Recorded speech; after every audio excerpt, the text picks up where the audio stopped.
Welcome back to the show. Welcome back to the show.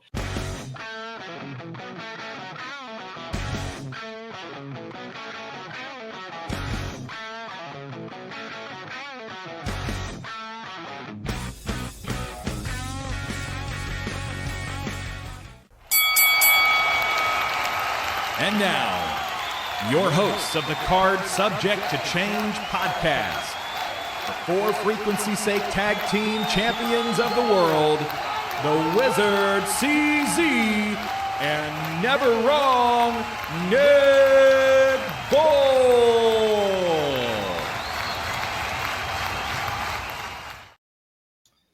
Hello, everyone, and welcome to another exciting edition of the Card Subject to Change podcast, the podcast by the fan for the fan. Of course, I'm your host, Never Wrong Nick Bull.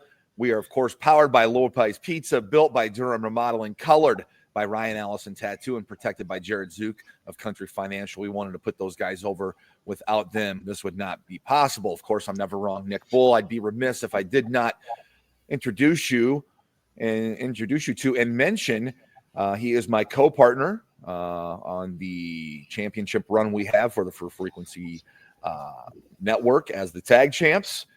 He's also my co-partner here in crime on the Card Subject to Change podcast. He is the one. He is the only. He is the Wizard CZ. Wiz, how you doing tonight? Man, I feel good. You mentioned our monumental title reign. We have held those titles for 2.5 years now. I know. Kind of hard to believe. I know, and we're defending them less than Roman Reigns did during his monumental run. So there's a little bit of heat on us right now, and understandably so. But plenty of other stuff to talk about tonight. I'm not going to lie to you.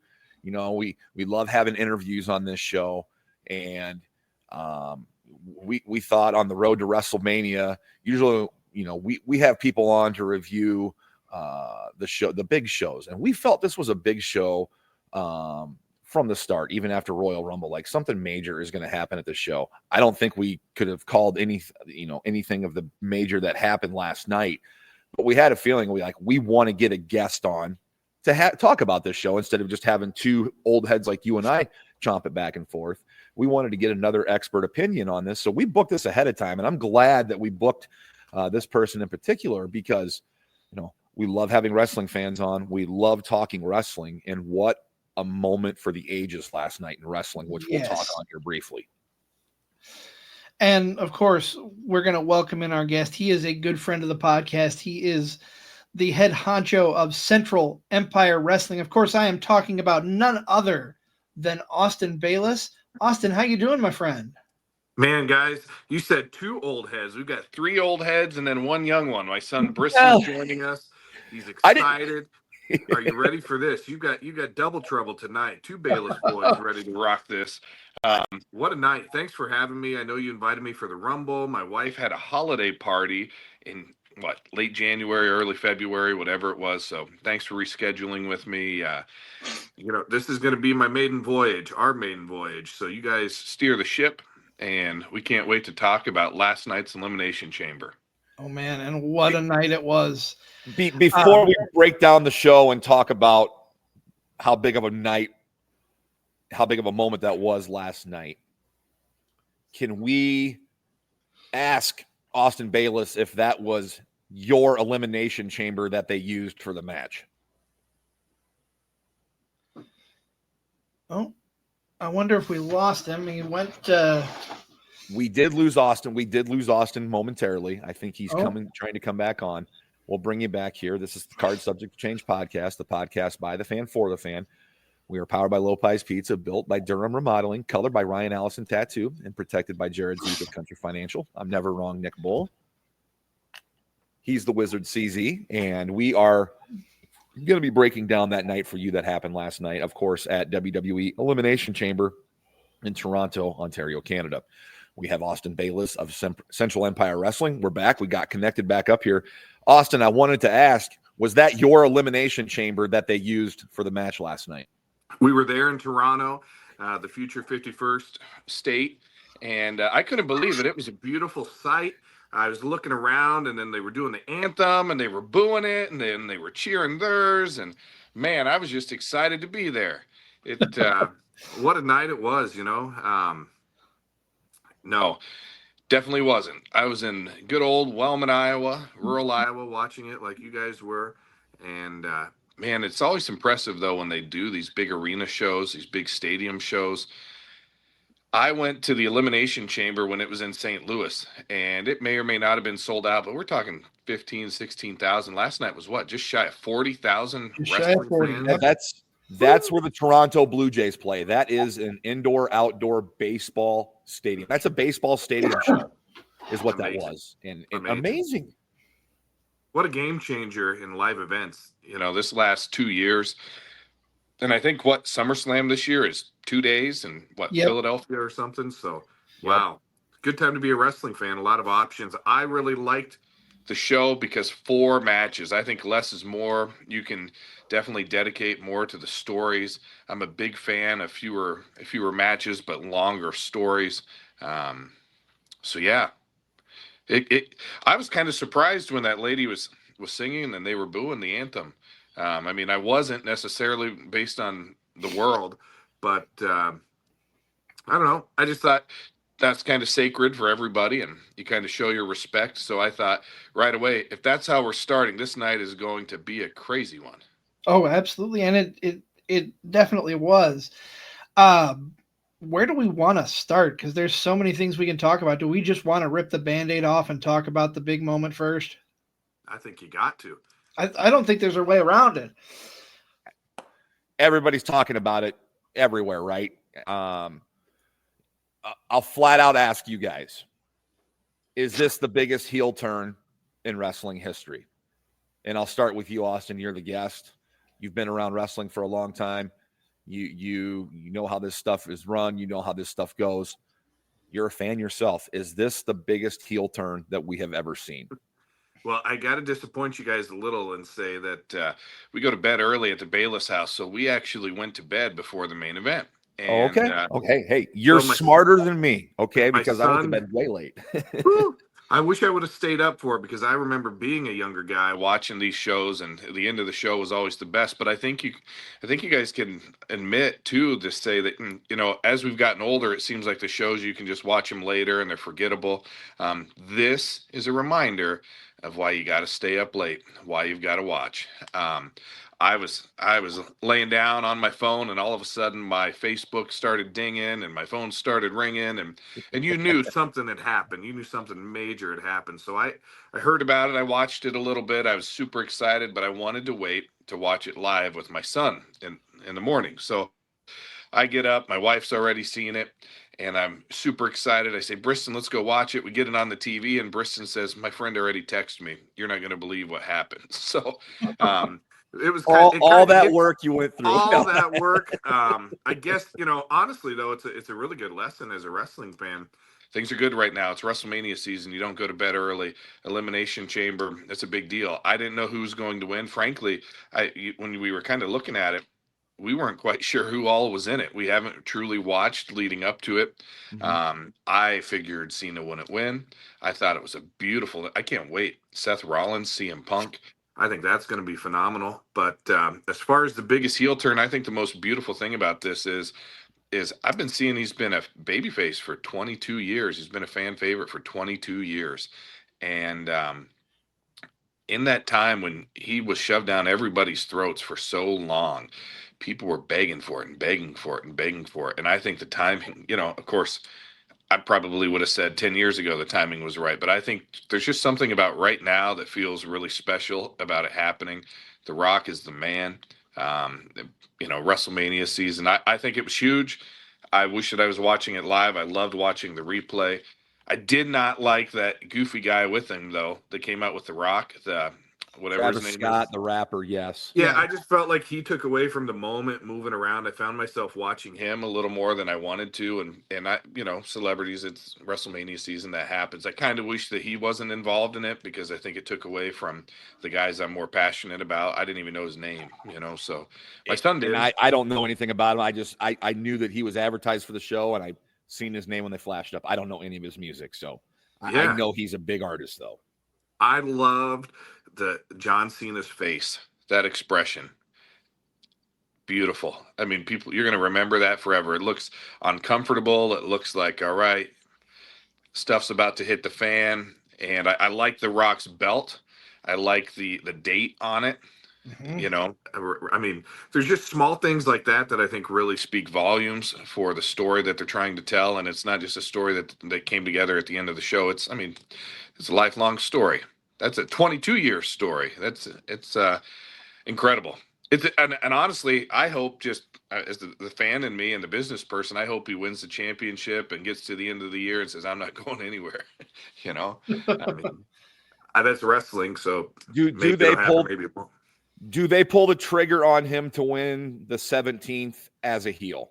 Yep. You think so? I don't know, but I would. I think that'd be fun. Yeah. I'm asking, what would you do? I mean, you say you're booking this thing. I love a good villain. I think I am most passionate about villains. God, I just love people being bad, love people being mean. I think that destroying that record of Flair of 16, making it 17 with an evil Cena, it's fresh, it's good. I think so. No disrespect to Flair. It's just, hey, the world goes on, times change, and we're ready to change it. Let's change it by making people mad. Right. I mean, look at the 4 years that Roman held the belt and how mad people were. Even go back to WrestleMania 39, how upset everyone was that Cody did not take the belt off him then. But that was the right move. And this just felt right. You knew when they didn't have this in the middle of the show that something really big was going to happen, because you know you can play Monday morning or armchair booker all you want, but you got to look at the rundown of the show. You'd think a segment like this would probably be somewhere in the middle, unless there's something crazy that's going to happen, and this did not disappoint.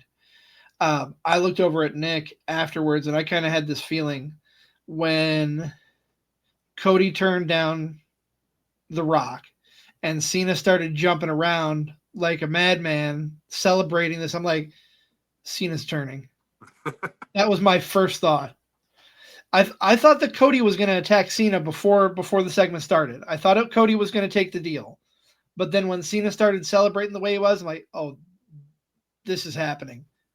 And what a magical moment it was.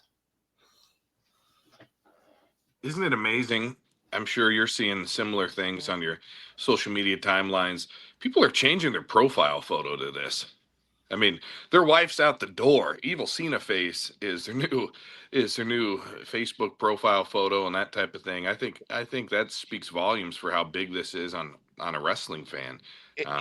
It's an image that is going to be burned on every wrestling fan's memory. They're going to remember where they were when this happened.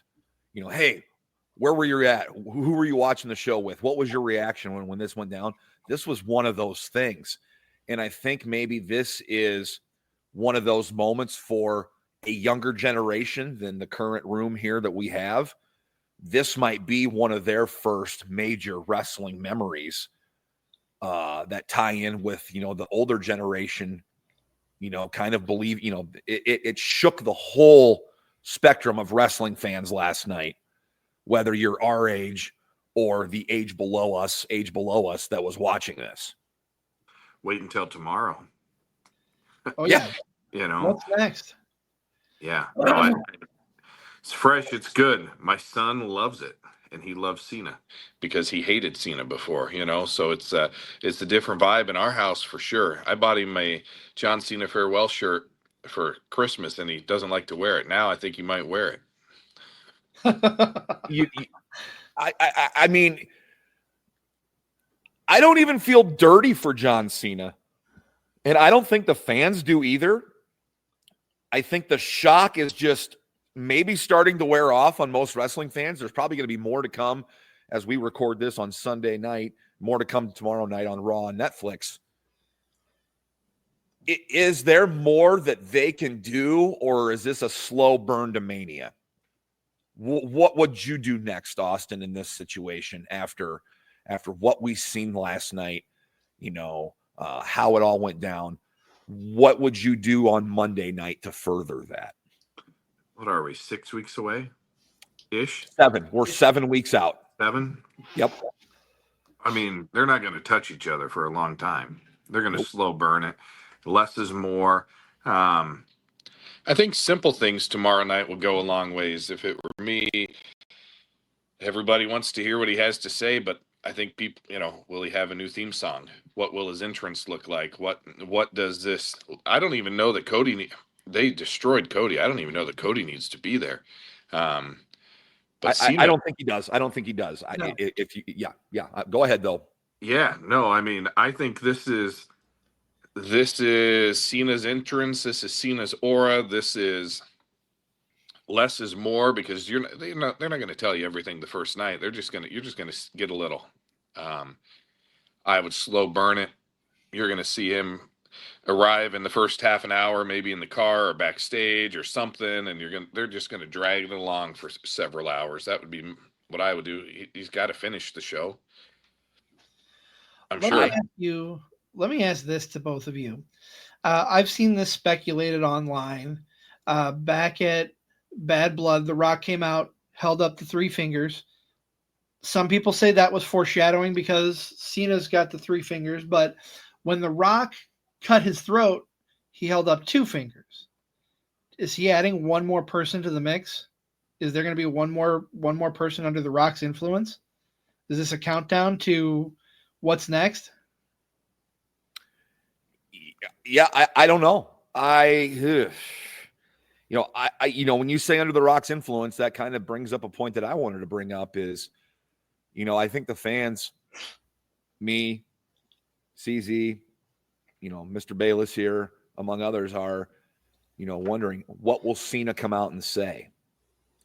And I think Cena's going to start to begin to possibly apologize. And then that's when The Rock comes out and says, no, I control you. You're my contender. You don't need to tell these people anything. Like, you start to see The Rock really put his grips in. Man, I don't know. This is going to be really interesting because we've never seen this from Cena. This is uncharted territory, right? We don't know how this is going to be navigated or how it's going to be accepted. The fans, I think, are going to be torn because there's a lot of Cena fans out there. Mm-hmm. And yeah, what he did was wrong in the eye of a true wrestling fan. He did it because he wants that title shot. He's that desperate because he knows his days are numbered. His time is numbered. This is his quote unquote retirement tour. And this is his first win in a long time, right? Yeah. Yes. On a major platform. Yes. You're right, Austin. Yes. Yep. Yeah, I would say Cena shows up tomorrow night on Raw. Maybe you don't see him again for a couple of weeks. I would say Cody doesn't. Maybe you see him next week. I think WrestleMania might be a really big match, but I think you could really slow burn this, and the whole year is really special with big matches with Cena. I think he could go wherever. I think he could go to different brands and freshen that up, bring more exposure to that. No, it's all good. I think it's fantastic. Solid show from start to finish. I told you I like fewer matches and longer stories. Sometimes it's hard for me to set through a 3-hour show. I don't even know where we ended last night because we went to bed a little early, but 4 matches, 4 solid stories. I think everybody's got, I thought Liv Morgan did fantastic. I don't know if you've seen the pictures of her from today, but she is beat up and destroyed. I thought that Alexa Bliss, I thought maybe she would win. I don't know what's happening with her and what's happening with the Wyatt Six. I have no clue. I don't know if somebody's hurt, if they're being held off TV for creative. I don't know. It's very weird how, man, they were in our face for a while, and for good reason. We were starting to get some explanation behind things and then gone. So it's hard to say. Great seeing Trish Stratus. Always is great to see Trish Stratus. I didn't know quite what to make of Tiffy time. I guess the last time I kind of tuned in, she was evil. So seeing her with Trish, that was kind of fresh for me. I would say our family now is very casual. We're always around wrestling, so we may not hit the week to week everything, all the storylines like we used to, just because we're getting a dose of wrestling at every turn. But yeah, that Candice LeRae, she hasn't been featured for a while, has she? That was a pretty big spot for her. It was a very big spot for her. Yes. Outside of Takeover, Takeover, an NXT show, I don't think she has been on a main roster PLE since she got called up. I think she might have been on. She might have been in the Rumble. I think she was in the Rumble. Okay, I'll give you that. But in a solo match or a tag match where she's featured, I think this is the first time. This is her main roster. I don't want to say debut, but I think it's her first major appearance on a PLE. Yeah, I was surprised to see women steal the first hour and a half of the show back to back with the Chamber and with that tag. Typically they kind of break it up, or I probably would have broke it up, but with the unsanctioned match, I get why they didn't. You probably want to save that for a little later. That Elimination Chamber, it looks different than when we were in St. Louis, but God, it's just so neat. It's just so amazing to see that structure. Okay, so help me out here as somebody that's just kind of tuned in and out. Jade Cargill came back last night. Mm-hmm. Yes. So what's happening there? She was taken out by an unknown assailant several months back during her tag title run. Backstage in the parking area. Yeah. Mm-hmm. Yeah. Naomi stepped in and took her place as the tag team champion. And there's been a lot of speculation. Oh, well, who attacked Jade? Who was it behind her attack? Who laid her out? There's been a video clip revealed just recently, which tied into last night, where it's a wide shot and you see Liv Morgan and Raquel Rodriguez walk into frame and walk away. Mm-hmm. So when you did see Jade Cargill come back last night, you saw what I thought was a great moment with Liv Morgan. Like, oh my God, it wasn't me. It wasn't us. It wasn't me. Liv Morgan, I think, was there when it happened, but did not do it. Right. And in seeing last night with Jade doing the 90-degree right there at the end and going after Naomi, we are led to believe that Naomi is now the one who did it. I just want to. But I don't think she's the one who did it. I don't either. I want to give a shout out. Zach Takis, good friend. Watch, if you haven't watched it yet, Wrestling with Fitness. There's a cheap plug right there, but it says in the comments, we all know how safe WWE parking lots are. I mean, let's be fair. If you see someone out in the parking lot, they're gonna get hit with something. Yeah, there's no security in that parking lot. You see him at Target and you see him at Walmart. But what's that about Bianca? Bianca, man, did you hear that snap when she was whipping people with that hair? Oh my goodness, man, that makes me cringe now. And I said it last night. I'd be like, I'd really have to like that person I was working with for them to do that to me. That was Liv, right? I feel like the one that I remember was with Liv. It was Liv, yeah. And the comment was made last night in the group that I watched it with, and I have to agree, like, she's well on her way Hall of Fame already with the career she's had in the last year to year and a half. When Rhea got hurt and that whole story where her and Dom turned on her and then she joined the Judgment Day, like, I care more now about her than I've ever cared about her before. I think it's a tribute to her really stepping up and taking the opportunity and going with it. And, now she's a staple, to me, to be on TV every Monday night to see what she's up to next. Now that the tag champs, now that she, lost this match, what's next for her? But they've really done a good job. And you can tell they've invested time and push into Liv Morgan, and it's paying dividends for him, I think. I think Dom being so good has helped her, and her being so good has helped him. Perfect combo. And I thought Dom was kind of a goofball. When he first showed up, I was not a fan of early Dom. But last night it made me smile because when she did the Eddie Guerrero shoulders. I thought that was pretty cool. Her outfit kind of resembled a little bit of Dom's. I love the intricate details, the discipline to kind of stay on long-term story, because it's so easy to lose focus. Especially when you're producing so much TV, to kind of pay, hey, let's pay attention to what's happened previously. Yep. So no, that Eddie Guerrero thing made me smile. She's so good. God, she's good. Love Rhea. I'm not a huge fan. What, Io Sky? That's Those are our options, right? So Charlotte and Tiffy. Yep. So she's Money in the Bank, right? Yeah, she won the Money in the Bank, is now holding the title. Charlotte and cashed it in on Nia. Yeah, her quote unquote friend at the time. Yeah. And Nia seems to, we said Candice LeRae doesn't show up very often. Nia seems to always show up. She's kind of always there. It was funny when so you guys will chuckle out of this, the old guys here.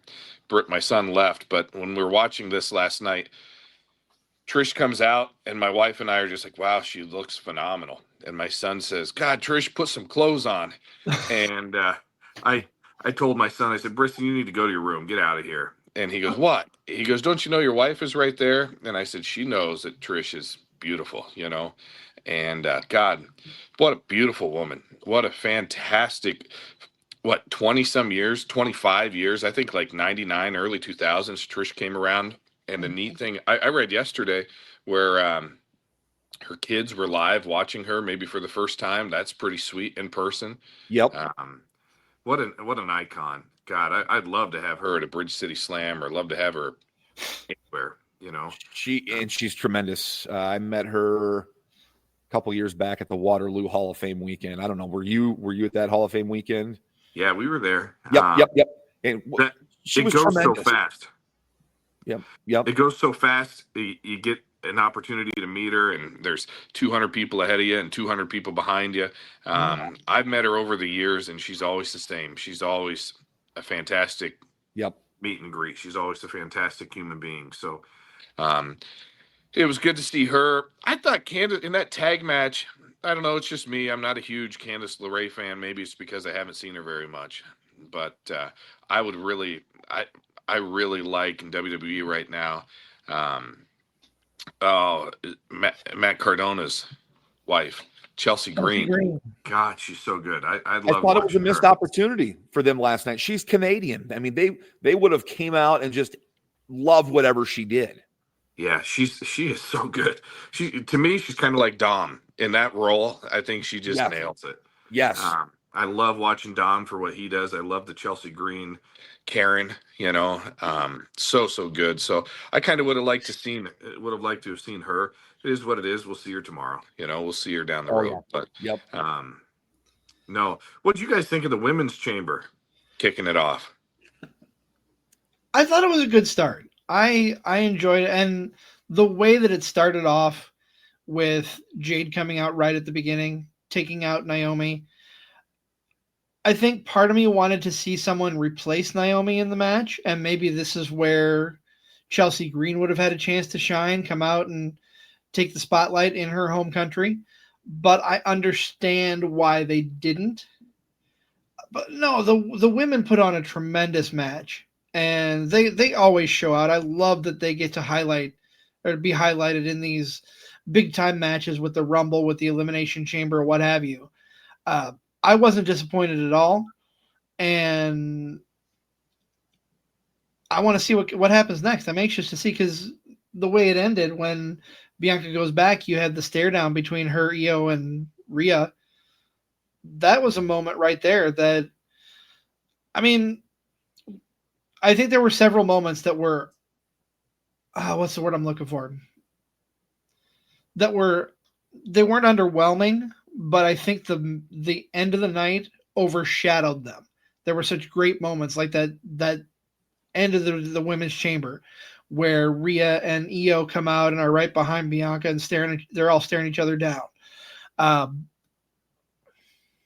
There are others. We'll talk about them when we get there. But yeah, I think Jade coming out was. What's the match? So what'd she do? Who'd she pick? Io.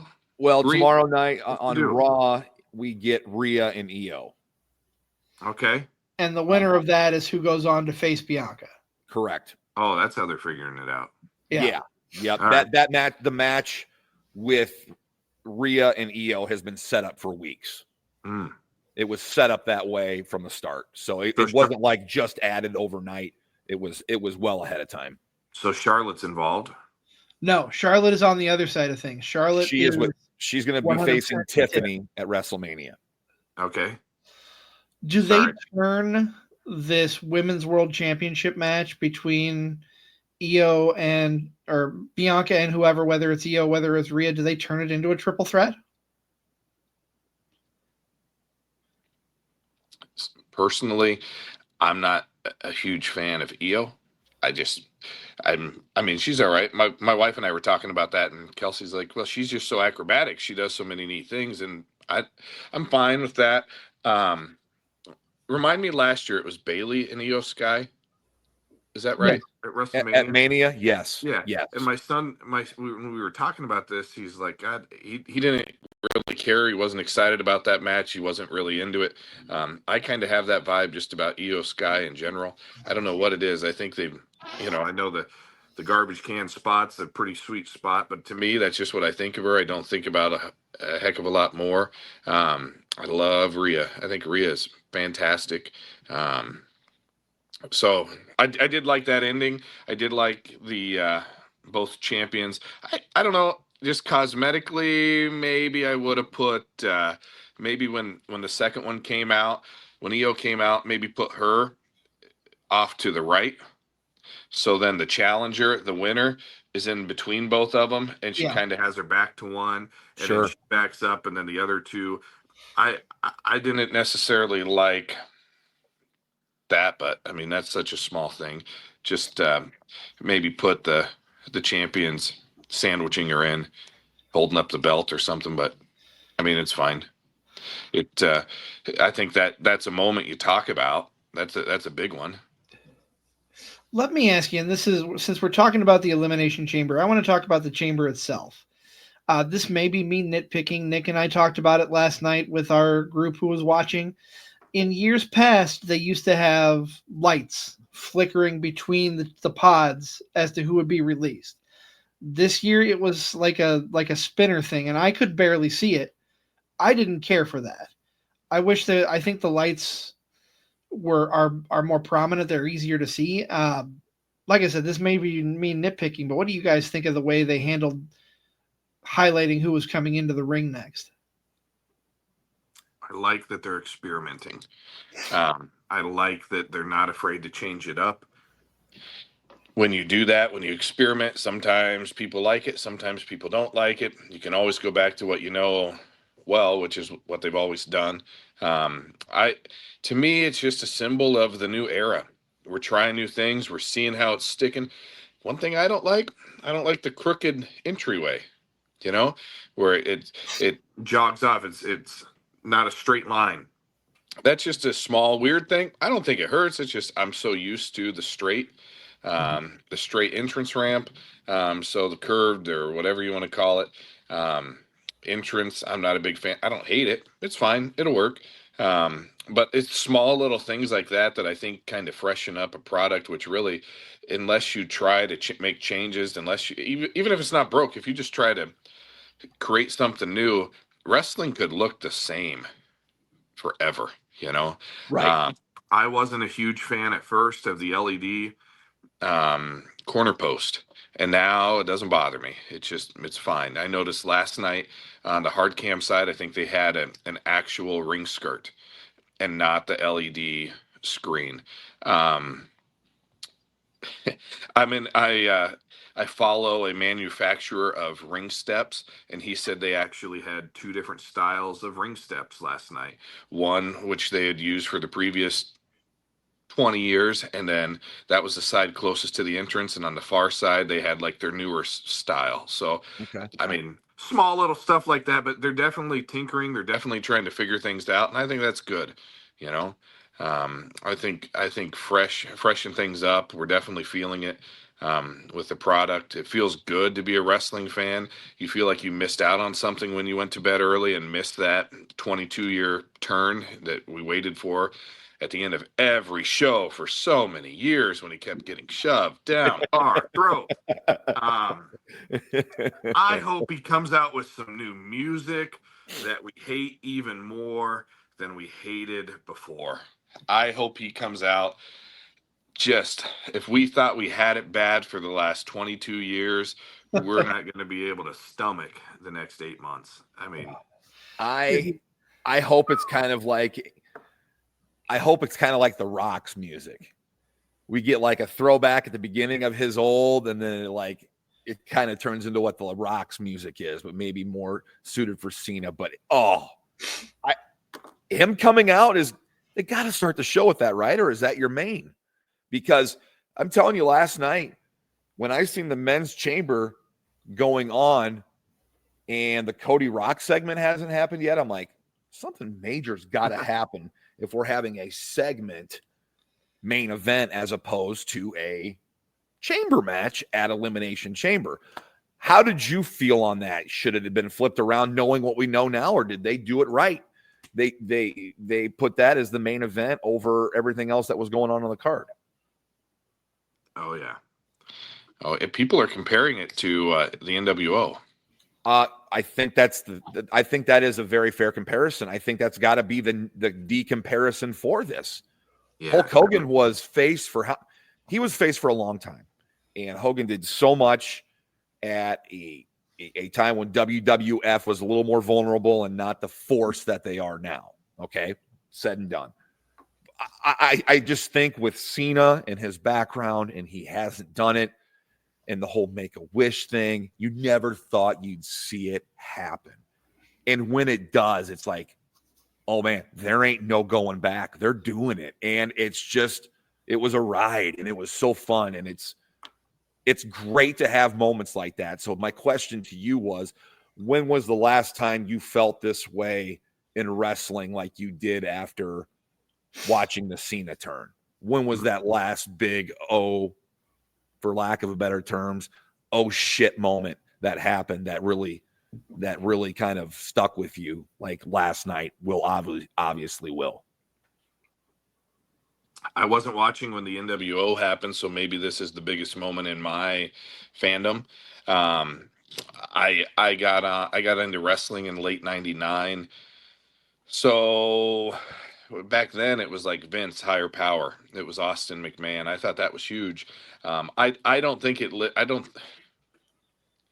Stone Cold turning heel at WrestleMania 17, I think, fell short of potential after the fact, but that was a big deal. That was an awkward deal. That was an unexpected. That was sad in Houston, when Stone Cold and Vince all of a sudden teamed up in 2001. I don't know that I would compare the two. I think last night hit so much differently. I think people were bummed when Stone Cold did it. I think people were ecstatic last night with Cena. Especially building it up to where he's lost, and you're just kind of like, all right, they're just milking it out for money. Now, those higher WrestleMania ticket prices don't sound so bad because you're going to get something fresh. You're not going to get babyface Cena saying goodbye to everybody. You're going to get whatever. We don't even know what we're going to get. Right. I know. It's exciting. We haven't ever had this thought process like, okay, it happened. Now what? Like we've never really sat back and dream booked or fantasy booked a John Cena heel run, and we're going to see this play out in real time. I mean, it's just an amazing time to be a wrestling fan. I think when I'm going to miss so many obvious moments probably, but I think of big moments that you'll never forget. I think of Owen Hart's passing. I think of Eddie's passing. I think of Chris's passing. I think of the Undertaker streak ending at WrestleMania. Probably Daniel Bryan and the Yes Movement and him winning. Shawn Michaels and Flair at WrestleMania. I think this is big time. And the best part about that is Elimination Chamber is just a show. It's not one of the big four or the big five or the big three or however many big ones we have. Right. WrestleMania is coming up, and this is just a reminder of You don't miss wrestling from January to April. No. Can I add another comparison in that I'm surprised isn't being made more? You talked about John Cena being shoved down our throats. We had Roman Reigns in a similar situation. Babyface Roman shoved down our throats. What about the moment when Roman is sitting there and the camera pans out and there's Paul Heyman sitting right next to him pulling the strings? I think that has as much power, maybe not as much power as this moment, but I think it's right up there. Okay, question. what's Roman expected to do at WrestleMania? We don't know yet, right? Coming into last night, so before last night's events that occurred, the rumored thing online, and it was the biggest bummer for me, was Reigns, Rollins, Punk, triple threat. Okay. I like all three of those guys, but I don't like a triple threat match that's not for anything. Now, if that triple threat match happened on night one and the winner got Cody in night two, I get it. Okay. And then I understand that situation, why there's a triple threat. But now that I don't know, if that doesn't look like it's going to happen, like I don't know what Roman Reigns' match is. Is it Seth Rollins for the 2 curb stomps that he took on the steps and at ringside? Is that at Royal Rumble? Is that the match they're going for? Is it Punk and Logan Paul now? Where's Punk end up in all this? Like, that's a great question, Austin. Like, but going into last night, I think Reigns was lumped in with Punk and Rollins. Is Reigns Again, just haven't read anything, no clue. No, you're fine. Earlier you said and then the 2, is he the one that you said they may still add another guy? Ooh, Roman? That'd be because he had the Cody, he's got the Rock. Right? I mean, I don't know. But is there a way for him to show up here? I think excuse me. I think looking at how the Rumble ended and where we are now, I think there can still be, and Nick's going to hate me for saying this, I think there can still be an argument made for that triple threat with Punk, Rollins, and Roman, and here's why. At the end of the Chamber match, Rollins gets eliminated and comes back and stomps the crap out of Punk on the steel, on the metal part of the chamber. And Cena sees the opportunity. Yeah, he sees Cena. There was some foreshadowing there that nobody talked about. Cena just jumped right in and got the win as soon as Punk dropped, or as soon as Rollins dropped Punk. But there's such animosity there. And keep in mind, Austin, I don't know if you remember this or if you paid attention to this, but coming out of Survivor Series, Paul Heyman owes Punk a favor. I do remember that. And at the end of the cage, right. We never even talked about that last night. That's the small stuff. That's the small stuff that they planted that could come back. Okay, I didn't remember that, but I do now. That was my when last night before the show, I said my biggest thing I'm excited for tonight is I want to see if this Punk favor from Heyman pays off. And I think we lost Nick there for a second. Closure, and I can't wait to see that unfold. I can't wait to see how that unfolds, this Punk favor from Heyman. That's what I'm excited for. Does Punk ask Heyman to tell Roman to step aside? Roman coming back to get to Rollins for the 2 stomps. Does Punk ask Heyman to tell Roman to step aside and let him handle Punk handle Rollins on his own? I've always looked at the favor as somehow Punk backdoors his way into a main event at Mania. and Heyman helps him get there. But I don't know how we get there. I'm excited to see, though. I can't wait. That's what I'm looking forward to next. Of course, after Monday night and seeing what they did with Cena. Did you happen to see, Austin? I know CZ did, the post Elimination Chamber press conference. No, was it good? I honestly, everything else is just, to me, on my social media has drowned it out. The Cena turns taking all the oxygen in the room. Cena showed up. Okay. He walks in. He sits down. There's a microphone in front of him on a tripod, and he like messes with it. He picks up the microphone, sits back in the chair, goes like this, and then drops the mic and walks out of the room.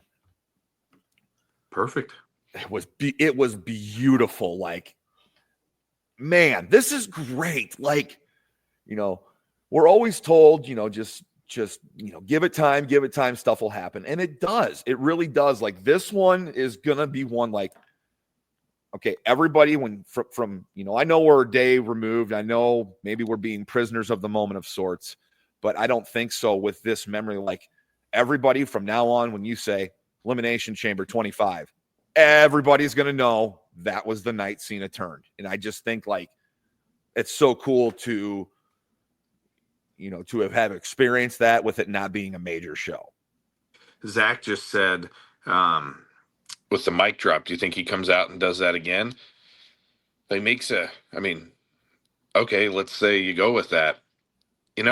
He came out and he told us everything for so long, and we didn't want to hear it. We were tired of it. So now we wanted him to turn. We wanted him to do whatever. Now he's not going to talk to us like he used to. We didn't want it when we had it. Why all of a sudden do we deserve it now? I don't know. That's interesting, Zach. I don't know. He could. I think, again, slow burn. Less is more. Milk it, milk. This is new. This is fresh. It doesn't just end in 7 weeks. It keeps going and going and going. Is Brock Lesnar gone? Is he? I don't think he's a part of anything. Right. Because he had been mentioned in the most recent allegations of thing that's going on. But I think he's off the table, Austin. I think he's off the table. So to me, that could be a Paul Heyman thing. Who knows? I think with that allegation thing, it's kind of seemed in the last couple of weeks like it seems like it's cleared. Whether it's morally right, it seems like legally it's okay. And maybe if Lesnar's in the wings waiting to make a surprise appearance, they're pushing it off as long as it can to. Yes. Yep. I get that. I don't see him being gone forever. Vegas is huge. I have no idea how their ticket sales are going. I'm sure they're so much better than mine will ever be. But to me, I loved him. And, obviously you've got entertainers and you've got personal people, and sometimes they line up and sometimes they don't, and it's just the way the cookie crumbles. But I'd love to see Brock back. Two guys we haven't talked about, which is fine by me because I can't stand them together, Sami Zayn and Kevin Owens. That's when I decided I was going to go to bed pretty soon. And honestly, I think that match was good. I think that match was fine. I think it was whatever, but I've just seen them so many times, and it's just tough for me. I love watching them individually. They're fine. We've been talking now for almost 50 minutes, and we haven't mentioned them. I think to me that match kind of got lost. I was surprised with how barbaric and heinous some of the stuff was. There's no blood, right? Very end, Sammy had a little cut up here, but that was it. And it wasn't a lot. It wasn't over the top. So they did a really good job of keeping it clean, so to say. I think that when you have an unsanctioned match and Liv Morgan just looks like she got totally destroyed, Liv looks brutal in the photos I'm seeing today. Yeah. And so then they tell the story of Sammy and Kevin Owens for the bajillionth time. I mean, they've got to look horrible too, right? I mean, they can't. And I thought that was a good ending. I like that ending. Afterwards, where they came running out, and the security was all. I thought that was good. I don't know, but I did like the small details. Then there was no WWE logo on the corner turnbuckle pads. The refs looked a little bit different. The lighting was a little bit different. The lighting was awesome. They really did. They nailed that, I thought. So they isolated the ring with the graphics. They isolated the ref. It was a different feel. And then you had the sponsor on the LED and the WWE logo on that LED ringside guardrail. It's fine because people are paying big money to be there. It had a different feel. I was surprised that there wasn't any blood. I'm not a blood guy, so it's fine. But there's been blood between them before, so I figured that this is sure to get that. They had the barbed wire chair. Yes. I thought there would have been something with that. I forget the finish, but the finish was relatively quick, wasn't it? I mean, it was there was a big spot, but the finish, in a sense, wasn't a massive moment. It was Kevin. Right? It was Kevin like pinning a lifeless Sami Zayn after he essentially choked him out. Yes. Yep. Yeah. So I don't know that you were going to wow me with that just because I've been wowed so many times and I'm just kind of over it. I really hope it's over between them. It won't be because it just seems like the story that I jokingly said by the end of the year they're going to be tag champs. So, well, I was going to say, coming out of that match, I think we see the path for KO at WrestleMania. We haven't mentioned that yet, and we will here in a second. What did you think of the Randy Orton, comeback? And I also want you to answer or think about what is Sami Zayn's path now for WrestleMania coming out of that match. I love Randy Orton. He is so good. And when you think of John Cena calling it quits this year, right? I mean, Orton's right there with him as far as time-wise. Orton's just kind of always been there. So to me, I'm fine with that. I like Orton coming back. He needs to be on a Mania card. He does. He needs to be there. I've always felt like he's a top guy that you just don't really think about. He's been good. He's been at the top. To me, he's like a really high mid card, really low main event guy. And I hate that because God, he looks like $1 million. His presence is phenomenal. To me, Kevin Owens is kind of the same. I don't know. I'm not degrading anybody because two people at the top of the industry, but I just don't feel like Orton and Cena are the same. I think Orton is. I think Cena is massive, and they've both been there for like the Orton return is a big deal, but I think it just got forgot about for 54 minutes. I like a word you used earlier talking about your social media feed and it drowned out. Yeah, Big Cargill return, Bianca's win, Randy Orton's return, all of them were drowned out by what happened at the end of the show. Nobody's going to remember those. And remember the same thing kind of happened to Orton when he came back at Survivor Series in Chicago when and CM Punk. Yes. Yeah. So this just feels again like you get kind of neutered, like you do some really good stuff and you work really hard to have this moment, and right away it's not big. And this time of year, big is happening everywhere, so everything's going to play out just fine. Everything will be okay. But Orton, I just feel like always had so much more potential than we saw. Yes.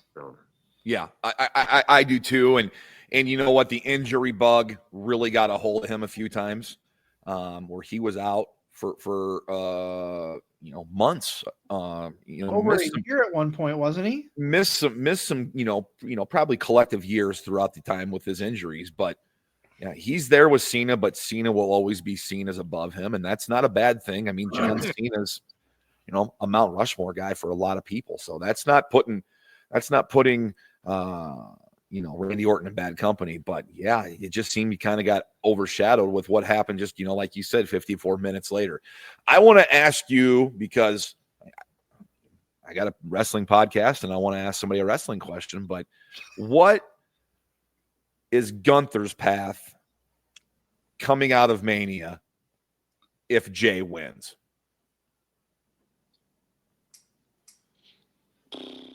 Gunther's the man. I know. He's my favorite, dude. He's my favorite. And I'm going to take some heat for this, but I have nothing against Jey Uso. I have nothing, like what he's done organically, the crowd, the numbers don't lie. He's putting up merch sales. The crowd loves him. I don't hate Jey Uso, but I just don't know if he's on the level of Gunther to take Gunther out, in my opinion, when you look at body of work. Yeah. No, not feeling it. I saw Walter and PCO at a Revolver show at the Valor Ballroom on about Halloween weekend, maybe a half a dozen years ago. Fantastic, hard-hitting match. Walter looks so much different than Gunther now. Total body transformation, looks like a beast. And he looked amazing then. Yes, looks I agree. like a beast now. I saw a picture of what's the guy with Otis? Tozawa. Kira Tozawa. Oh, yeah, I saw a picture of Tozawa and Walter from back in the day. And the transformation both of those guys have made is just wild to me. Just good for both of them. Anything's possible. God, I love Gunther. I think he's phenomenal. I like Ludwig. I like him. I was surprised that they kind of split the other two guys up. I was surprised that the one guy got released about 2 weeks ago. Not really. I mean, we hadn't been featured for a while, but I thought that was a really good thing. Yeah, Gunther wasn't even on it last night, was he? He wasn't on the Royal Rumble either. And yeah. So that tells you how they feel. Well, I know. And people are complaining about, his run's been dismal. It's like, it's not his fault. He's went out there and had fantastic matches during this run. It just seems like they just haven't focused anything on his title run. Well, everybody's a champion. Everybody gets a trophy. We haven't seen an Intercontinental champion. We haven't. I mean, God, we have women's tag team champions. We've got this women's Intercontinental champion. We've got so many championships now that you're not going to see everybody. But this is your world heavyweight champion. This is your guy on Monday nights. You ought to see the guy. You ought to see him. The top. So, I mean, it makes the Rumble to me feel a little lackluster if at the Rumble Gunther wasn't on it. Gunther wasn't featured. If the next one, neither one of them are, well, we just watched the whole Rumble to see Jay, right? I mean, I know you can only do so much, and they did a lot. And it's whatever. But that would be the argument for shorter matches and more matches, for sure. Instead of 4 matches that are longer and you tell longer stories. I'm not a big Jey Uso fan. My son would hit me right now if he were still here because he likes him. I'm happy for my son because he's got a bunch of that merchandise that you're talking about selling. I don't know. Yeah, I really don't. That's too bad. Jey Uso can't win, right? There's no way. I hope not. And it's not. But they want that big moment is what they want. And it's too bad. And I hope Gunther bounces back and is in a title picture quick or is in a good program. Because I don't think he's done anything wrong. I just think it's just been a bad run with everything else that's going on. Like he hasn't flubbed up. He hasn't pissed off anybody backstage that I've read about or heard about. You don't read anything about him. You don't hear anything about him because he's a well-respected worker that shows up and respects the business and isn't going to be a problem. So like, it's almost like Bret Hart to a degree. Like, you weren't going to hear those things about Bret Hart either, but Bret Hart had interesting runs and a lot of stuff going on, but just it doesn't seem like there's a lot of buzz around his current title reign, and it's a shame. And I'm glad you brought up Walter. I've been on an NXT UK deep dive, watching all the old stuff. I wanted to see his debut and his early stuff, and even though he was a bit heavier then, he still went in the ring. He still looked great. He still was convincing. Like, he just has a presence to him. I love that. I just love that he does everything he does in the ring has a reason. There's no move out there just to do a move. Like, his rhythm in the ring, what he does in the ring, I love him. Yeah, I hope he doesn't drop it. He feels very Damian Priest-like, where has a championship for a while, and we saw Elimination Chamber. I think yesterday we saw the graphic, or maybe it was Friday night. We see the graphic for it, and I just said, God, one of these guys just does not belong. And Damian Priest seems so much lower than everybody, to me. And you have Logan Paul and stuff in there, who's here 4 times a year, whatever it is. But I feel like Gunther and Damian Priest, for as much as they have kind of tried to propel them, it's just not there. It's just not. You get that vibe that if they're not on the Rumble, if they're not on the Elimination Chamber, it's just not a big deal. And that's crazy to me, because the Rumble winner is taking that match. But it's going to take second place to Cena. Absolutely. Right. And here's my thing. This will be if Jay walks away with the title, and if he does, I see Gunther getting it back in his rematch. But in my opinion, if Jay walks away with the title, this will be the second year in a row where I felt that Gunther is losing a title to the wrong person. And that's no disrespect. Last year it was Sami Zayn taking the Intercontinental Championship off of him. No disrespect to Sami, no disrespect to Jay. They're not the people to end Gunther's title runs, in my opinion. What's Jimmy Uso doing? Anything? Yep. Yeah, I'll be honest with you. I have not seen an episode of SmackDown probably in a couple weeks. I read what goes on, but yeah, what's going on with him? Then that's another thing. We've got 7, less than 7 weeks now to WrestleMania.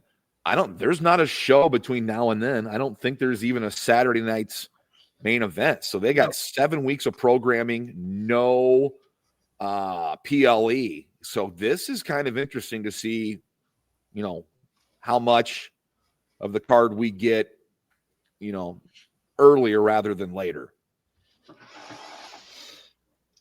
All right. So how many matches do they have each night, approximately, every year for 2 nights? They have 7 or 8. You know what? I want to think it was 7 and 7 That's what I'm last thinking year. too, yeah. I'm going to look right now while you guys discuss. I think it's 7 and 7, to be honest with you. So we've got to come up with 14 matches, and right now we're at about 4. Mm-hmm. I don't know. I'm just guessing, but we've got. Well, I don't know. Yeah, we've got 4 with the championships, men and women. Right, 2 men's, 2 women's, and then we'd have the Punk and Rollins. There's 5. Yeah, they had 7 and 7 last year at 40. Let me look at 39. Do you have? You got Braun Breaker's going to have a match, right? I heard that was like a big man I did match. too. That's going to be a multiple person match. It's got to be. But God, he looks so amazing. God, he's talented. Yes. WrestleMania 39 was 8 and 7. Okay. So 14 to 15, and we're at 5 that we can think of off the top of our head. 6 if you count Orton and KO. All right. So what's I can the add a gimmick possible. match? What's that? What's the celebrity attraction? Where's our Snoop Dogg, or where's our Jackass guys, or what's it's got to be that guy with the Rock, doesn't Travis it? Scott will be that Travis guy Scott? will probably be there along for the ride. I don't know who the celebrity will be. I guess Logan Paul's going to be in a match, right? Yeah, I'd say he probably maybe that Intercontinental Scramble. Is he have a big MMA fight or big boxing fight coming up? Is that before or after? It's like in June. Okay. June or July. I think he's boxing his brother. And Mike Tyson's involved with WWE this year. He's doing the meet and greet stuff at the WWE World. So I would assume they'd put him on camera somewhere. It's Vegas and for sure. Did we get a match? Did you guys mention the Roman Reigns Rollins Punk thing? I was looking up the things. Did you mention that? Okay. It surprised me yesterday when they were talking about 14 or 15 new events. It's rumored that SmackDown will be in Des Moines on the 2nd. They announced dates before and after that, but not that. I've heard that TKO's coming to Des Moines for a weekend of SmackDown, bull riding, and UFC. So I would assume that would be announced here pretty soon. But that May 2nd, that's just a couple weeks after WrestleMania. Yeah. Right. So that's 9 weeks away. It's a 60 days away. And Backlash hasn't even been announced yet. I went to WrestleMania to click on next pay-per-view in the chronological order online, and there's no Backlash date yet. We know where Backlash is going to be. We don't even know where Backlash is yet. No, we know where it's going to be. It's Mexico or something, right? It is. You're right. We do know it's in Mexico. We just don't have a date, which I find kind of odd. Yeah. No, it's a good time to be a wrestling fan, whether you're on the independents, whether you're in mainstream. Now, honestly, AEW, what happened to those guys? We're talking TNA so much more than we are AEW. TNA is looking phenomenal.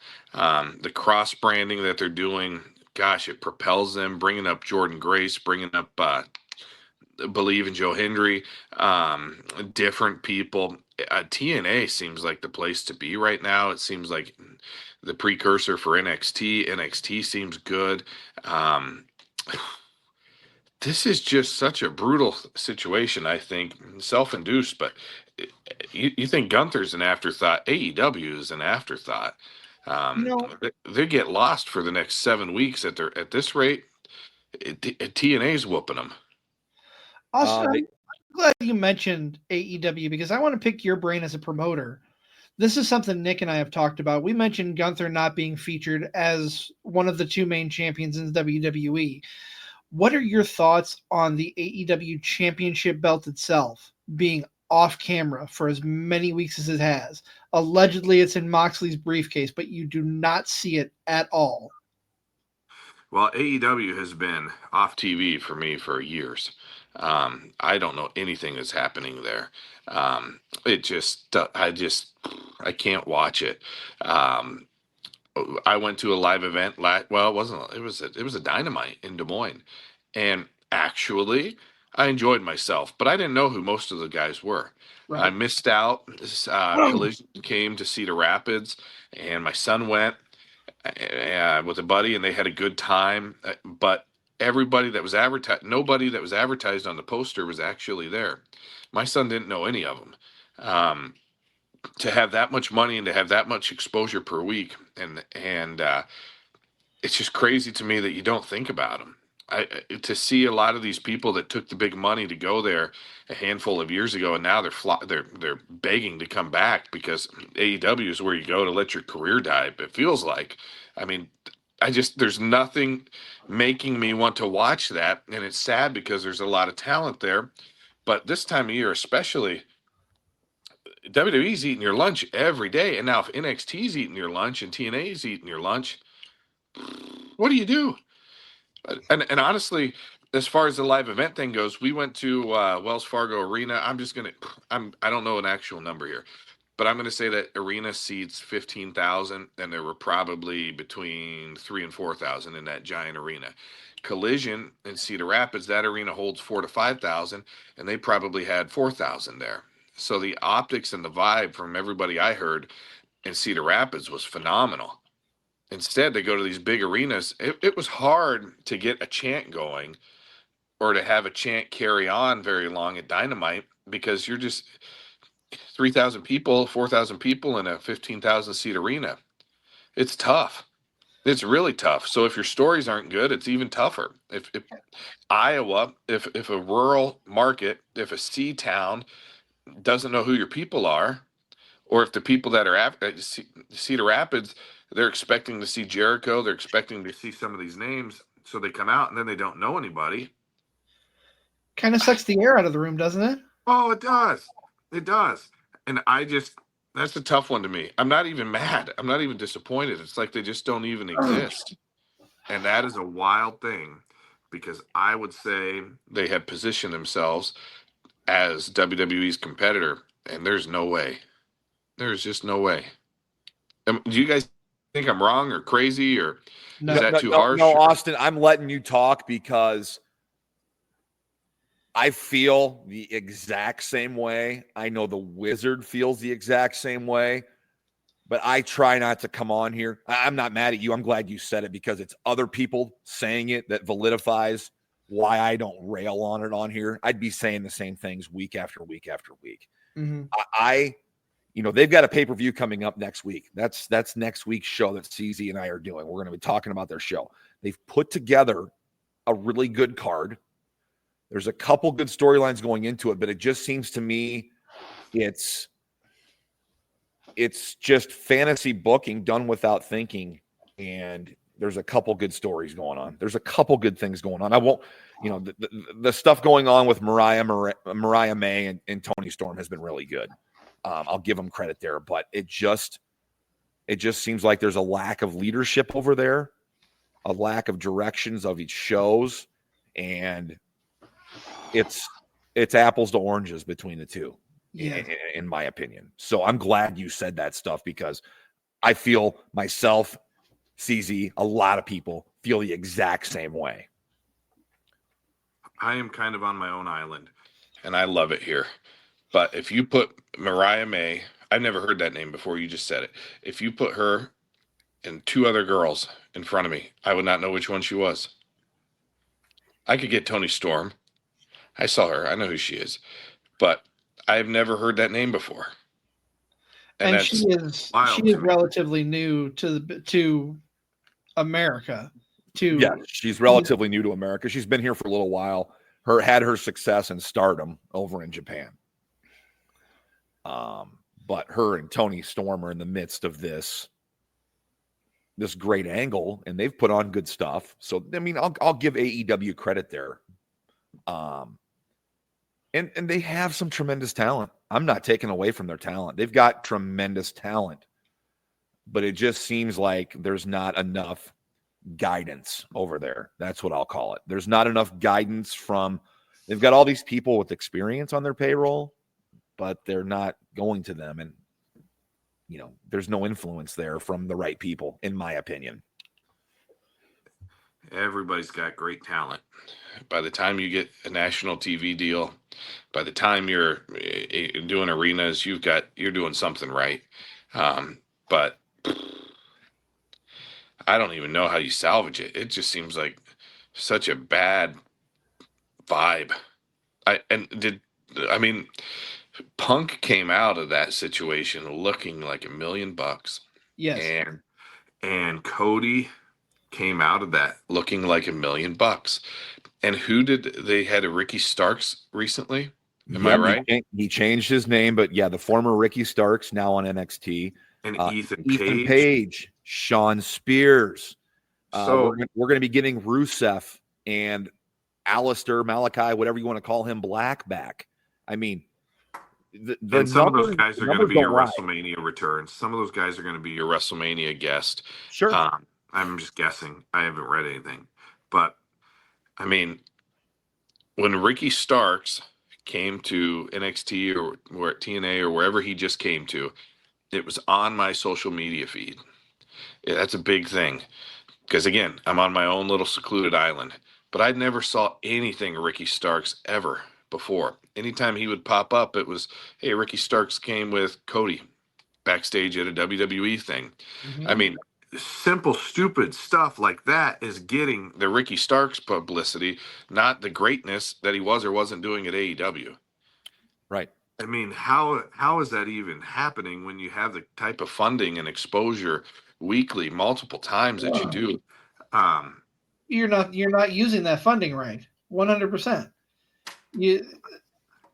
I'm with Nick. I don't want to rail on AEW. I don't want to badmouth them or downplay them, but I have gone on record as saying that they need someone holding the reins. It's like the inmates are running the asylum over there. Did I read something recently Where the Young Bucks won like tag team of the year or something? Am I crazy? I feel like I saw Wrestling Observer newsletter, of course, dude. He's in their back pocket. Yeah, but how many matches did they have? I don't even know. But that is so wild to me. I know. Because I don't even know how that I mean, it just seems like a good old boys club. And for a long time, people could say that about WWE. There was a time when TNA or Impact was off the map. I mean, wrestling is ups and downs and all arounds. Right now, personally, I'm having a great time in wrestling. The CW with my rentals, it's great. My life is good with wrestling. A couple years from now, for whatever reason, it probably won't be. And some other aspect of my wrestling life will be good that's not so good right now. I mean, it's crazy how it goes up and down. But I don't know.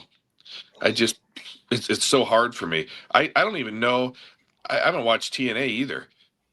Is AEW? Are they on? Are they on TNT still? AEW's on TBS and TNT with Collision with Dynamite and Collision. TNA is on Access TV. I don't have that. What I do have, though, the Roku channel has a TNA channel 24/7, and they'll throw that stuff up like a week later. So, like, that's my connection to TNA. I catch their stuff like a week later, then they've always got old pay-per-views up. But the TNA NXT thing seems to be working out great right now. They've got a stacked card, not this coming week, but the week after. They're calling it WWE Roadblock. And it's pretty loaded right now. Like Hardy's against Fraxium, Obafemi versus Moose. There's a few other, pretty good matches on the card as well. So that's exciting. I love NXT. So I try to brag about it as much as I can. To me, it's my favorite show to watch during the week. It's 2 hours. It's jam-packed full. Yes, it's junior high level acting at times with the backstage stuff. I find that funny and dig it. And then the rest of the show's good. They're putting, they're developing some good guys for the future, good guys and gals. And it's the most loaded women's roster in all of wrestling, in my opinion. So speaking of women's wrestling, there's a movie that just came out, right? Did it premiere? Women's wrestling. I think it's premiering Queen of the Ring about Mildred Burke. Yeah. Okay. So what's the deal with that? When's that out? When is it? Did it just come out this last week, or I think it comes out March 7th? I think like they're doing all the premieres or whatever in the big towns, but I think March 7th it comes out. Is that going to be a significant theatrical release or select theaters, or what kind of build does that thing have? Because I've been seeing it on my social media. I've never seen it. Well, you mentioned AEW, and I came across a tweet the other day, and it's a picture of the gal who plays Mildred Burke. Emily Rickards is her name. Emily Rickards. Jim Cornette, who is got a role as like a booker or a part of the NWA in the movie, and Camille Brickhouse, who is one of the wrestlers in the movie. I think probably for the big, the climax, of the last scene or whatever in the movie.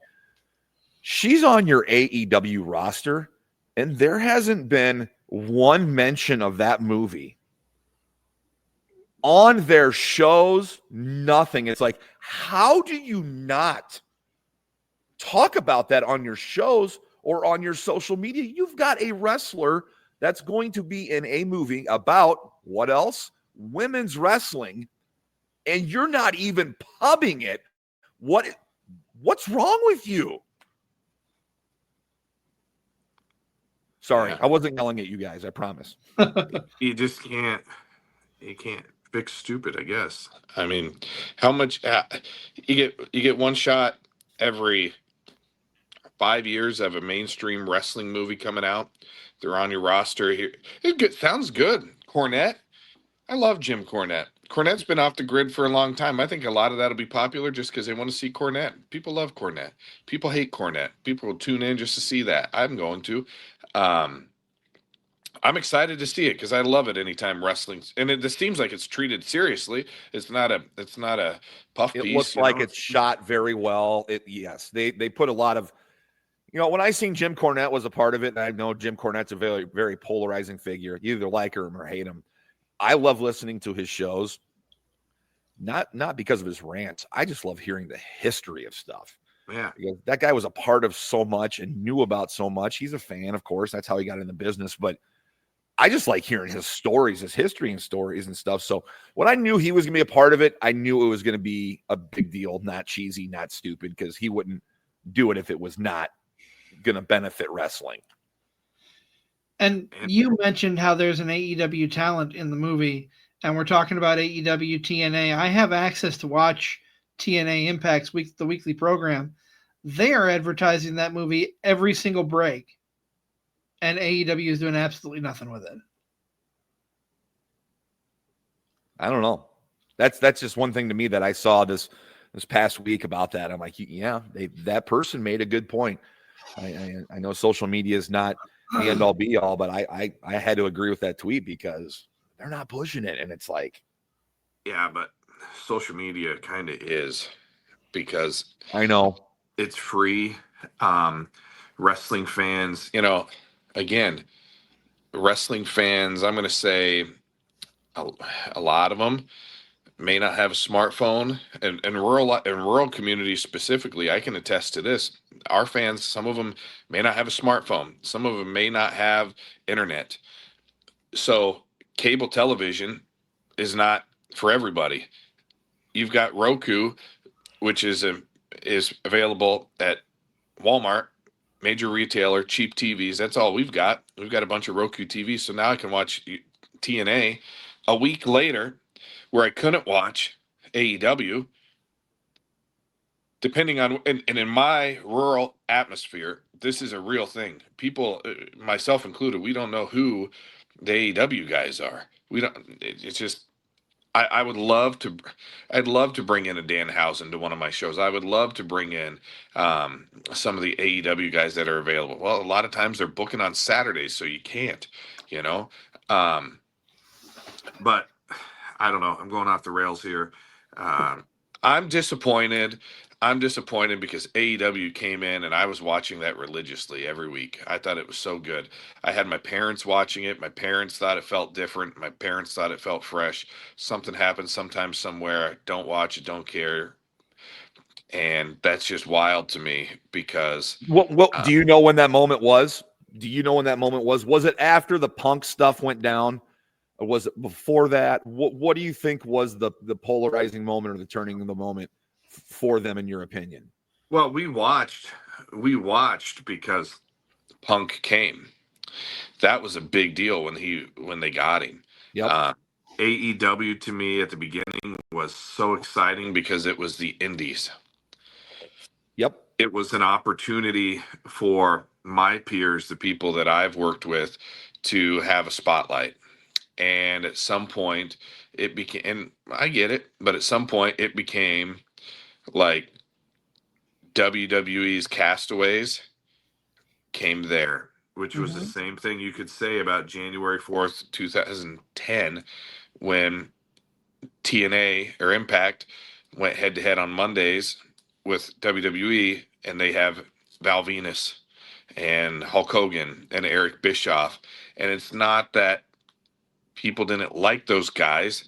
It's just they loved the X Division and they loved those other things that made TNA or Impact special. And instead they got Chief Morley. Well, this feels the same when you've got Rusev getting thrown into. I was watching the show, and it's tough because pandemic era was not good for anybody.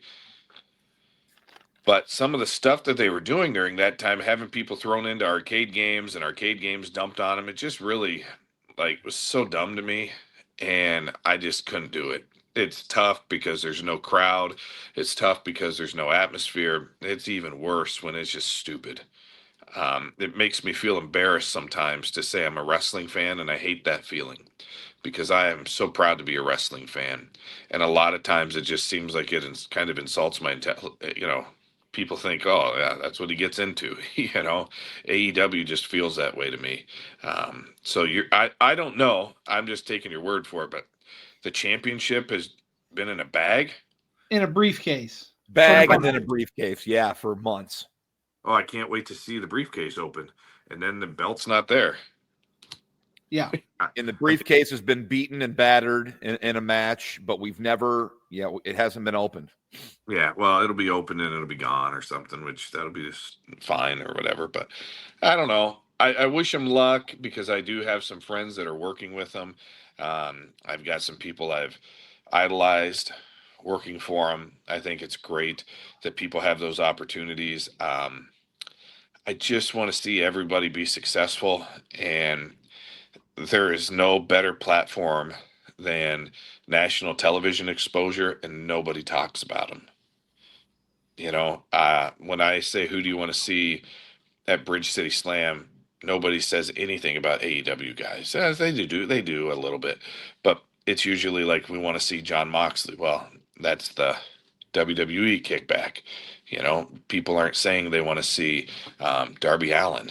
And that's just crazy to me because TNA built Alex Shelley and they built an AJ Styles. And I'm just not feeling, I don't really feel that AEW built the Young Bucks, right? I feel like they were well beyond themselves before. Yeah. They were major before AEW. People knew who they were. Yeah. So anyways, it's WrestleMania season. It's a good time to be a wrestling fan. I hope that everybody's product gets better, because if it doesn't, then you're just going to be left in the dust. And I think my lesson for the weekend, it's been a big week for me personally. I had a great week and learned some things. But the most important is, don't go to sleep early. Don't go to, you say we're old heads. You started saying you're old heads. It's 8:01 and I'm like taking my glasses off and rubbing my eyes. I drive a school bus. I'm getting up early in the morning to take kids to and from school all week. But this is a big time of the year, man. It's a good time to be a wrestling fan. Monday Night Raw is going to be amazing tomorrow. It's got to be. SmackDown's going to be, can't miss the next 7 weeks. And it felt good to me, honestly, to miss that, because now I think I will stay up for the next month. I will try to convince my son to stay up a little later, because this is where wrestling fans become addicts. This is a really good time to be a wrestling fan. Not that watching the third week of July is a bad time, but it kind of is. This is when the real deal is. Yep. So you're going to see a lot of crazy things happen. You're going to see people go down with injuries. You're going to see championships change. You're going to see cards subject to change. You're going to see so many things happen in the next 7 weeks that you might regret going to sleep early. So something like this is nice, because you've told me some things that I missed yesterday when I did watch it. The rest of it this morning, I missed a little bit of it. But yeah, no, it's a good time. I think Triple H is doing a fantastic job. I'm excited for the Hall of Fame. I've always respected Triple H. I think it's a really neat thing that honestly, he kind of came in as an outsider. He came in through Killer Kowalski. Kowalski was respected. He came up the right way. We love to hate him. Late 90s, early 2000s. The first episode of Raw that I ever watched, he locked The Rock in a casket, beat it up with a sledgehammer. They opened up the casket. Rock was all bloodied. And now these two guys are at the top of the industry. Sure, he married Stephanie. Sure, that was he was now going to be with us for a very long time. But I think he would have been regardless. He was so good. He was so talented. I'm so happy that he's rocking and rolling with them.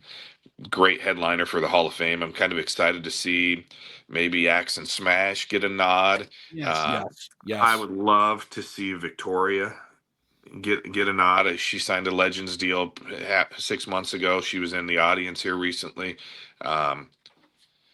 I've heard that they might change the format up. I've read where they might change the format up to have the Hall of Fame be a separate event. They did have it after SmackDown. That was kind of tough previously because they do the live SmackDown and then they have to change it up and then have the Hall of Fame. So it'd be nice if the Hall of Fame was a standalone, but that weekend is so busy. That weekend is just, what are you going to do? But my wife and I, we were wanting to take our son out and do a family trip to Las Vegas. We love Las Vegas. Typically it's not a family friendly atmosphere, and we kind of like that about Vegas. We were looking into it. Tickets are just a little too much for us, so we're probably going to settle on SmackDown when it shows up in May, assuming it does, like we've heard about. But yeah, WrestleMania 2 nights, that's crazy to me. I'd love to go to SummerSlam when it's in Minneapolis, or go to one of these 2-night shows and just kind of get the vibe. I would love to go to that WWE World and experience it, see what it's like to have all that merchandise. I went to WrestleMania 30 and the fan access store was huge. I loved it. You could spend so much money in a short amount of time, but that's a neat experience to have. It was crazy to me because last year they were signing football helmets. And just they were signing baseballs, they were signing golf balls. I just can't imagine being such an in-demand event to where you could sell a signed EO Sky football helmet. Isn't that crazy? That's crazy. That's crazy. Yes. Yeah. 25 years ago, it wouldn't even you've been like, what are they doing that for? Right. It's amazing. WWE is phenomenal that when they teamed up with Fanatics, the game just changed. And now they have the branding with Topps. They have the card out there, Beckett, I think, is involved. Beckett. I think I got that wrong. Anyways, the trading cards is a big thing, and I don't know about you guys, but growing up, we've all had cards. We've all opened a pack, and they're making that cool again. Yep. Everything's digital now. Everything you don't touch, you don't feel. So cards are neat because you have that experience of opening it up. I don't know if you saw this last week, but they had a bunch of like pack war nights where different card shops you could actually go, and like the Miz was there and he pulled a Rock autograph card. Yep. Charlotte was somewhere. That's pretty neat. I love those on-site, in-demand events, those weird niche things. Growing up, I would go see half a dozen superstars at Disc Replay in the Quad Cities, or I'd go to the mall and we'd see celebrities in the Quad Cities. Sure. We go to a Walmart and Trish and Jericho would be signing an autograph before a show. I like that. We kind of got away from that. I don't know. You guys might remember back in the day, they would send a wrestler to the on sale at the arena box office. So you could go. Yeah, you could go to the Mark of the Quad Cities and meet the Godfather, because he'd be selling tickets. The Road Dogg would be there selling tickets. I like seeing that partnership with Cricket. Anytime you can get out into the community, I think that's great. And those are free events usually. The WWE World, that's, of course, they're charging for everything, but it's just neat. The bigger spectacle you can make things. And I think in a sense, they stole that from the indies. Guys like me, guys bigger than me, doing these big wrestling legends fan fest. And it used to just be on the East Coast or down in Florida. Well, now it seems like every state there's a promoter that stepped up to do that. And so now WWE's like, oh, okay, so we've already got Duggan and Jake and all these people on Legends deals. Okay, we're going to bring them. We're going to have them do WWE World before Elimination Chamber, before Rumble, before whatever. And they just take over the town. It's incredible. So I wish we could have went to Vegas. We'd love to go see something at the Sphere. That'd be cool too. Yeah, so... Anyways, might have to settle for SummerSlam next year. Right. And that's okay. One last question I have for you, Austin, before we let you go here. And we want to thank you for our time. Of course, we're Card Subject Change podcast by the fan for the fan. Powered by Lopez Pizza, built by Durham Remodeling, colored by Ryan Allison Tattoo, protected by Jared Zook of Country Financial. Thank you so much for listening and sticking around here with us. We're having a great time just chatting wrestling. Where are we on Bridge City Slam preps, and when do those announcements start coming out? I have so much work to do. I love that event. The reality is it takes so much out of me, and it feels like last year just ended. I know it didn't. This month, there's going to be a lot happening this month. Personally, I haven't booked anybody yet. I have some people in mind that I want to reach out to. Don't really want to say it right now because for sure. The worst part about it is with the rise of these conventions, it's not just a wrestling convention, it's a Comic-Con now. They're coming to hockey games, and they always used to go to like a hockey game or a baseball game or whatever, but now, like, it would be a really big deal to have Honky Tonk Man at a Bridge City Slam, but he just came to a random Comic-Con, and next weekend is Jim Ross and Jerry Lawler at a random Comic-Con, and a couple months later, it's Buff Bagwell and the Headbangers at a car show, and this is all happening, and this is all good stuff, but now you have to figure out a way to stand out. Yesterday, so Santino Morello was a guy that I was interested in, and yesterday I saw he's announced for the Revolver show in Des Moines coming up. So it's tough because you have to figure out something that makes you different than everybody else, and something that fits your budget, something that your fans haven't already seen before. I personally loved last year bringing in Jordan Grace. I thought that was a major shift in ideology for me. To me, it was always WWE this, WWE that. And so bringing in somebody from TNA might be something, or multiple people from TNA, something I look into. I run a high risk of cancellation because they're running pay-per-views and different stuff on Saturdays. So I hate that. You can't really get the AEW guys because they can be pulled days before. So I would say my target this year would be probably bigger stars on the independent scene right now, and TNA guys or gals. I'm really impressed with what they're doing, and last year was the first year that I felt the fans kind of shift away from that 80s WWF star. Typically that has been a really big deal for us. Not that it was a bad thing, but Jake was the first guy that fans didn't necessarily get excited about from that era. At least when it came to investing. So that, there's some guys from that 80s era that I would like that I haven't. Maybe a Duggan or a Steamboat. The 80s era guys, it's a different fan base now. Those guys have been around and doing their thing.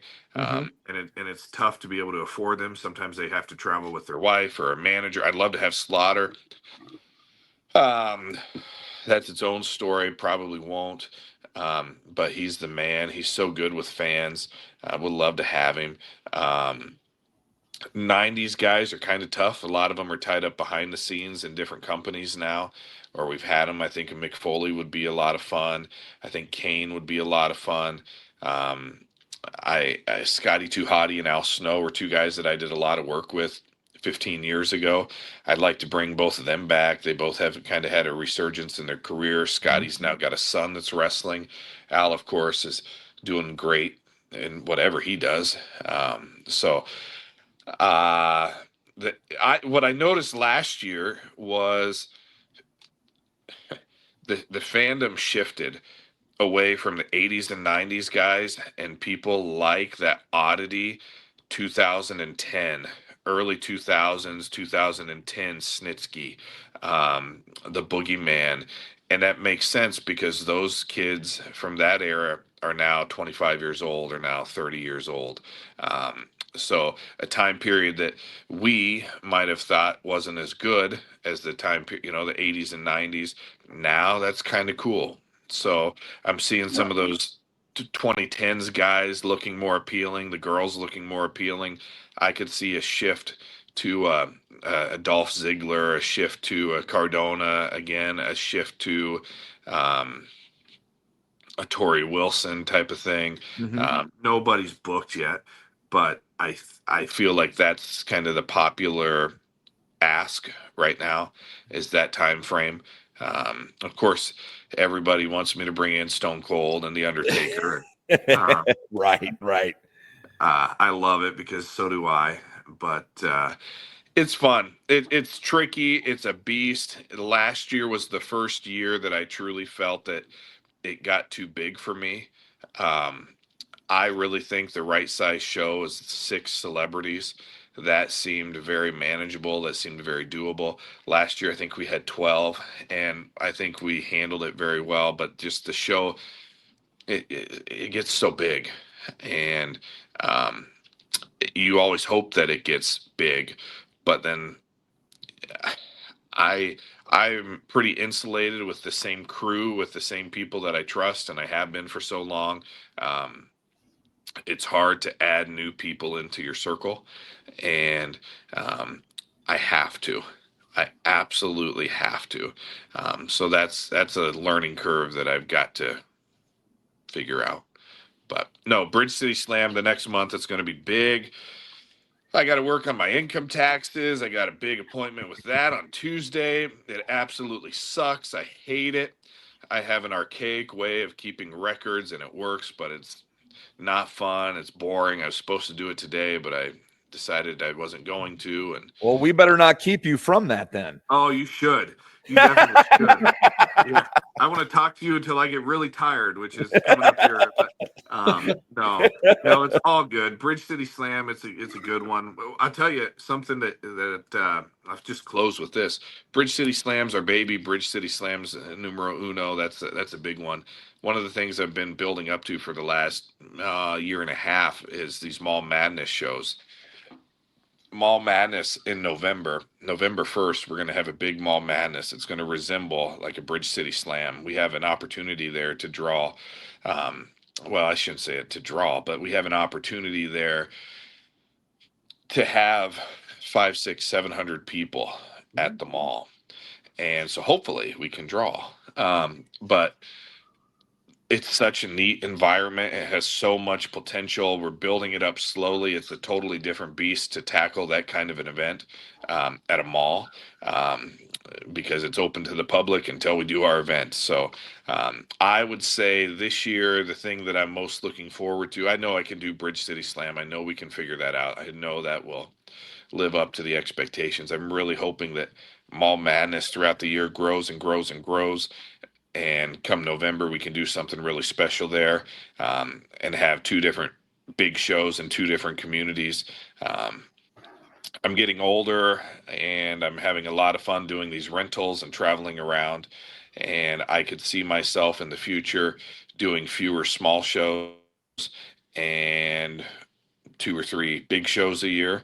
And then doing, focus on a big show in the spring, a big show in the fall, fill it in with rentals and our usual 4th of July show and that type of thing. But the game is changing and it's been really good to me as it's changed. But as far as CW is concerned, I think it probably needs to change with the times a little too. And I don't want to go smaller. I kind of want to go bigger. And so maybe less shows, but bigger shows.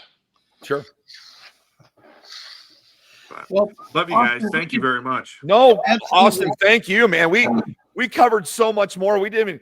I was looking up at our show title. If we just wrapped up episode 176 with Austin Bayliss, the head man with Central Empire Wrestling, and our episode was called CSTC F You. What did you think of that F-bomb from Cody? That's a game changer.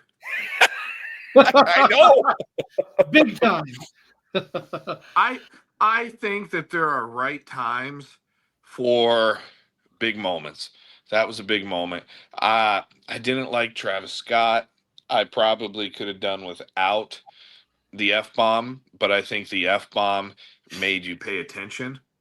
And I think Travis Scott could have not been there. Was he smoking weed again? Was he? No, he was burning what was he doing? sage. He was burning sage. Okay, sure he was. I'm just going off what the commentary team was saying. Yeah, that's you're right. I don't know. It's fine. It added to the moment. It was different. I liked the entrance with the Rock's music and then the Travis Scott thing. I don't get him, but my son does. My son's 10, knew who he was, talked about him in Fortnite and the different. So it's just, hitting different generations and making it feel special. My son thought it was great that he was there. So that's perfect. WWE's very smart. But yeah, what was the question? What was the question again? What you thought of the F-bomb? What you thought of that moment when Cody's dropping the F-bomb there? Yeah. Didn't see it coming. And I think that made it special too. It would be interesting to see how in history that's played out, when they do the highlights and everything. Does that get included? Because it has to. It's got to. I mean, that moment in Cody's career is huge. So how does that transfer to Saturday night's main event on NBC? That story. How does it transfer to the different things? Netflix and Peacock and the PLEs, they have a little different playing ground, and I think that's okay. I think that's fine. It didn't bother me when my son heard it, but some people it might, and that's just the way the cookie crumbles. You can't make everybody happy. So, and it felt real. It felt real. It felt good. Again, I liked the Rock's belt. That's the date that Dusty died, right? Yes, it is. Yeah. Yes, it is. Yeah, that's perfect. That's fantastic. I love Real emotion, and that brought some out. And I love the blood on the belt, and the Mama Rhodes, same thing. The Rock is so good. When he I don't know how you guys feel, but when he came out and he put his arm up and you could see the goosebumps, I have those same goosebumps when he comes out. You just know that something just thinking about him right now. And knowing that moment, I get him. It just feels like there's something different about him. He does that. So excited to see him and Cena and maybe whoever else you think he might add to the group. I don't even know that you need to, but yeah. Well, Austin, we could talk with you forever. This show could be endless talking about wrestling if we all weren't these old heads, like you said. But thank you so much for being a part of our reactions to the Elimination Chamber. This has been a fantastic show, in my opinion. And as always, you are welcome back anytime, my friend. Awesome. Love you guys. Thanks for your time, and we'll talk to you soon, all right? Absolutely. Thank you for coming on. We'll see you down the road, Austin. Yes, you will. Take care, and guys. You can catch us midweek in the Kickout. And next week we'll be on Tuesday reviewing AEW Revolution. Can't wait for that. So thank you so much for tuning in, and we'll see you next time.